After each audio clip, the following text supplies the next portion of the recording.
बिस्मिल्लाहिर्रहमानिर्रहीम। Board of secondary education Karachi SSC annual examination 2022 के biology 9th class biology paper 1 theory paper के साथ हाजिर हैं। आज हम देखेंगे कि आज के होने वाले जो आज ही ये पेपर हुआ है इसके होने वाले MCQs के क्या आंसर हैं, ताकि हम लोग को और बच्चों को अंदाज़ा हो सके कि उन्होंने MCQs में कितने नंबर हासिल किए होंगे। ठीक है, तो ये आपके सामने बायोलॉजी 9th क्लास का पेपर नज़र आ रहा है। ठीक है, इसमें MCQs को हम देख लेते हैं। ठीक है, चूँकि ये मेरा अपना सब्जेक्ट है तो हो सकता है कि कुछ चीज़ों में मैं डिमॉन्स्ट्रेशन इसमें करूँ कि भाई क्या चीज़ सही है और क्या चीज़ सही नहीं है। ठीक है, अच्छा जी, नंबर 1 है science of identification and classification of organism is, तो इसका जवाब है टैक्सोनॉमी। ठीक है, टैक्सोनॉमी वो साइंस है जो आइडेंटिफिकेशन और क्लासिफिकेशन करती है ऑर्गेनिजम्स की। ठीक है, नंबर 2 है scientific name of frog is, ये तो बहुत अच्छी तरह हमने याद किया। अच्छा, ये मैं बताता चलूँ कि MCQs बहुत ही आसान आए हैं। ये हो भी सकता है कि मेरा अपना सब्जेक्ट है और मैंने ख़ुद इसको पूरा पढ़ाया है तो आसान हो, लेकिन निस्बतन मैं ये समझता हूँ कि बहुत ही आसान आया है और ऑलमोस्ट बुक के MCQs में से जो है MCQs आए हैं। ठीक है, scientific name of frog is Rana tigrina. ठीक है, volvox is a polyphyletic genus which belongs to green algae. ठीक है, वॉलवॉक्स के बारे में बताया था मैंने बुक में भी कि वो ग्रीन एल्गी से ताल्लुक़ रखता है। Biological method involves all of the following, biological method में तमाम चीज़ें आती हैं लेकिन इनमें से एक चीज़ नहीं आती। तो बायोलॉजिकल मेथड में डाटा कलेक्शन भी आता है, ऑब्जर्वेशन भी आता है, एक्सपेरिमेंट भी आता है, लेकिन प्रोपोर्शन नहीं आता। ठीक है, field of research that examines mathematical representation of biological system is called mathematical biology, जैसे कि नाम से जाहिर है। ठीक है, they are involved in classification except, ठीक है, एनालॉगस, होमोलॉगस, साइटोलॉजी, जेनेटिक्स। तो इसका जो सही आंसर है वो है साइटोलॉजी। ठीक है, सेल की क्लास, सेल के जो है सेल के बारे में इसमें पढ़ा जाता है, जबकि ये सब जो है एनालॉगस, होमोलॉगस, जेनेटिक्स, ये सब क्लासिफिकेशन में जो है इन्वॉल्व होते हैं। किसी न किसी तरह इनका ताल्लुक क्लासिफिकेशन से होता है, जबकि साइटोलॉजी का ताल्लुक जो है वो सेल की कहना चाहिए कि स्टडी से होता है। Cell organelles found in animal cell and help in intracellular digestion, intracellular digestion और सिर्फ एनिमल सेल के अंदर होता है वो है लाइसोसोम। ठीक है, ये इंट्रासेलुलर डाइजेशन के लिए इस्तेमाल होता है। Number 8, the comparison of to values is called, to values की जब कंपैरिजन होगी तो वो रेशियो होगा। ठीक है, members of this kingdom have cell wall and are all heterotrophic. ठीक है, तो सेल वॉल भी है, ठीक है, और हेटेरोट्रॉफ अगर होगा यानी अपना खाना दूसरों से हासिल करते हैं तो वो प्लांट ही नहीं होगा। ठीक है, तो इसका जो सही आंसर है वो है फंजाई। ठीक है, फंजाई का सेल वॉल भी होता है लेकिन ये हेटेरोट्रॉफ होते हैं, अपना खाना दूसरों से हासिल करते हैं। नंबर 10 है हमारे पास sequence of physiological changes by which cell commit suicide, suicide करता है, खुद मर जाता है, तो ये जो है ये कहलाती है एपोप्टोसिस। ठीक है, अच्छा जी, number 11, the point where the enzyme is most active, तो ये हमने बहुत अच्छी तरह पढ़ा था। ये तमाम चीज़ें जो एंजाइम सही तरीके से काम करता है वो है ऑप्टिमम, चाहे वो pH हो, चाहे टेम्परेचर, XYZ कुछ भी, वो ऑप्टिमम होता है। ठीक है, number 12, stage of aerobic respiration takes place at the cristae of mitochondria is called, cristae में जो होता है एरोबिक रेस्पिरेशन का काम जो स्टेज होता है वो होता है electron transport chain.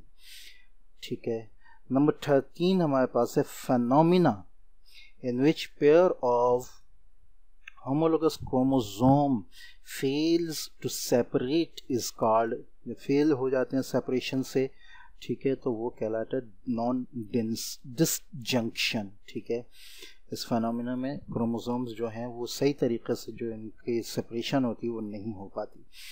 Each mole of ATP stores energy, तो एटीपी में 7.3 किलो कैलोरीज जो है एनर्जी स्टोर होती है।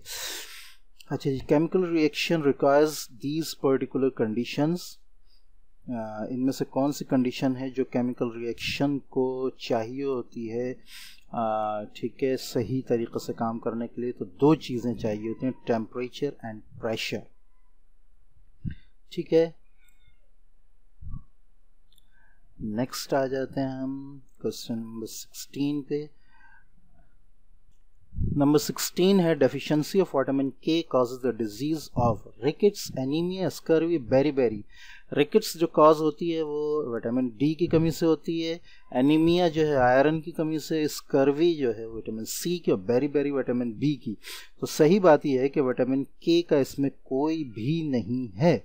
ये बुक में भी मैंने ये बताया था कि विटामिन के की कमी वाला जो है कि बीमारी यहाँ कोई नहीं है, लेकिन विटामिन के की कमी से जो है ब्लीडिंग होती है ब्लड की। तो स्कर्वी को हम कह सकते हैं कि ये भी हो सकता है कि इसका आंसर हो, इसलिए कि स्कर्वी में गम्स की ब्लीडिंग होती है। ठीक है, और एनीमिया को भी हम कह सकते हैं कि एनीमिया जो है, चूँकि स्कर्वी जब बढ़ जाती है तो वो एनीमिया की तरफ जाती है। ठीक है, और चूँकि ब्लीडिंग गम्स दोनों में होता है तो हम ब्लीडिंग दोनों में होती है, तो ये सही, मैंने बुक में भी बताया था कि इसका सही आंसर हम नहीं मालूम कर सकते कि हाल इन दोनों में से कोई एक है, या तो स्कर्वी है क्योंकि इसमें भी ब्लीडिंग होती है, और फिर स्कर्वी की वजह से एनीमिया होता है, ब्लीडिंग, चूँकि आयरन कम हो जाता है, खून कम हो जाता है, तो उससे एनीमिया हो जाता है। ठीक है, लेकिन सही बात यह है कि इसमें विटामिन के की कोई बीमारी मौजूद नहीं है, इन दोनों में से कोई भी ऑप्शन हो सकता है। और ये बुक में भी इसकी जो बीमारी लिखी है वो ब्लीडिंग ही लिखी है, और यहाँ ब्लीडिंग नहीं है। ठीक है, अच्छा जी, number 17, movement of water molecules from the higher area of potential to the area of lower water potential is called osmosis.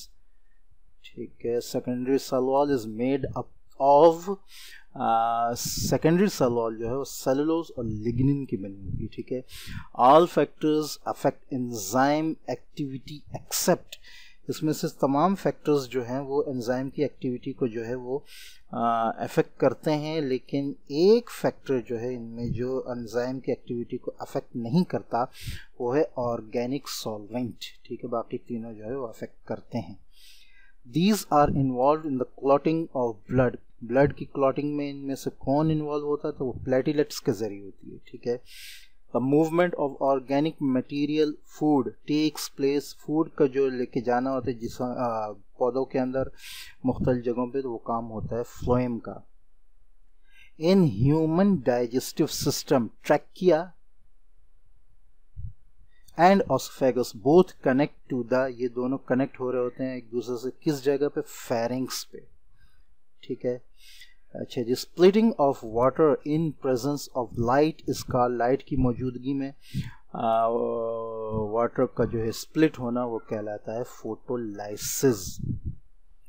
ठीक है, मेटाबॉलिक रिएक्शंस, ये भी एक अजीब सवाल है, एक minute. Metabolic reactions are constructive, destructive, inhibiting, none of these. अब मेटाबॉलिक रिएक्शन जो है वो कंस्ट्रक्टिव भी होते हैं, डिस्ट्रक्टिव भी होते हैं, कभी कभार इनहिबिटिंग भी होते हैं। ठीक है, तो आंसर इनमें से सारे ही सही हैं। और ये बुक में जो है, बुक में आपके कुछ आंसर इस तरह होते थे कि 1 and 2 both, 1 and 3 both, 2 and 3 both, book में ये उस तरह का आंसर है। ठीक है, तो उसमें 1 और 2 ये जो है सही था। ठीक है, लेकिन यहाँ वो ऑप्शन ही नहीं है, तो चूँकि खाली कंस्ट्रक्टिव नहीं होता, खाली डिस्ट्रक्टिव नहीं होता, और इनहिबिटिंग भी खाली नहीं होता, तो उसका सही आंसर यहाँ पर नन ऑफ दीज आएगा। लेकिन ये भी कहना चाहिए आई थिंक कि ये क्वेश्चन सही नहीं है, इसको सही तरीक़े से जैसे कि बुक में मौजूद है उस तरह होना चाहिए था, तो इसका जवाब सही आता। ठीक है, तो इंशाल्लाह मिलते हैं नेक्स्ट वीडियो में। नेक्स्ट जो होगी हमें इंशाल्लाह बायोलॉजी की भी होगी, उससे पहले भी जो आने वाले पेपर्स हैं उनकी वीडियो अपलोड होती रहेगी तैयारी के लिए। जुड़े हैं चैनल के साथ, चैनल को सब्सक्राइब करें, दूसरों से शेयर करें, और वीडियो को लाइक करें, इल्म की तरवीज में अपना हिस्सा बनाएं। अस्सलामु अलैकुम व रहमतुल्लाहि व बरकातुहू।